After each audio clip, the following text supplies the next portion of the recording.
breaking down some hip stretches. So first stretch is going to be a hip flexor stretch. You can pad your knee.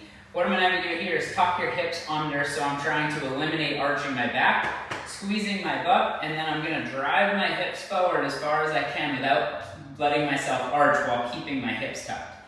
From there, I can either relax into this position and let time open through that hip, or I can apply some pressure pushing my knee down to the pad and also pulling forward, which will elicit a stretch through the front of this hip. Big things here is I want to drive as far forward as I can, but I don't want to compensate by letting my back go. I can play with definitely feeling that.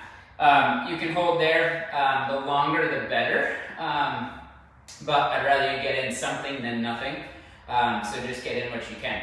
That's one way to stretch the hip flexor. We can also get into the quad more by bending here. You can also strap your foot if grabbing your foot's hard. I can then tuck my hips under, squeeze my butt, and now I'm going to play with holding here. And I can even actively push my foot, my right foot, this foot, into my hand as if I'm trying to push it back to the floor. And that will elicit a very deep stretch in the front of my quad. From here, I can rotate slightly away or two, and that rotation, you'll find a different line of tissue that has tension on it. And everywhere is going to be slightly different, so you can find the area that's most sensitive for you.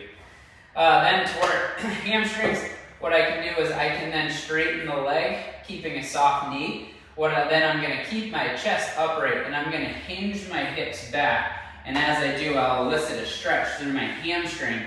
If it's right behind the knee, bend the knee a little bit more. And then from this position, while I'm holding here, and I can hold on to something to do this as well, it makes it a little bit easier to get in the hamstring so I don't have to balance, is I want to play with trying to push my leg into the floor as if I'm trying to create a divot in the ground. That's another way to elicit a deeper stretch through the hamstring.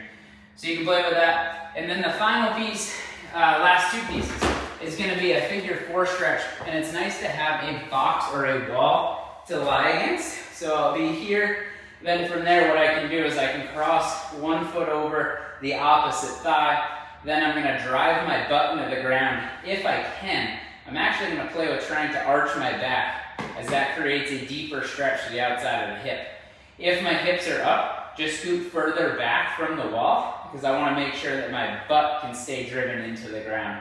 Same deal, I'll hold here. If I were to apply some force, I'm going to try to push my foot through my leg as if it's going this way. And that will help to create a little bit more tension through that hip. And then the final piece is going to be into the position where final piece is going to be into a cat-cow. So if I'm on hands and knees, I can start completely rounded. And then from there, starting at the basement of my spine, my tailbone, I'm going to slowly turn up. And I'm just very slowly going to move through extension, and I'm moving pretty quickly here as I do this, where my chest comes up and my entire spine arches. I flex everything on my back. Then I keep my chest upright, and I go back to my tailbone, and very slowly start to turn just my tailbone back under.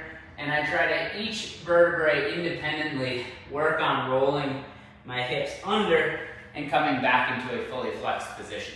But if you move through all those, the hip flexor, the quad, the hamstring, the glute, and then the spine, you'll be doing pretty well.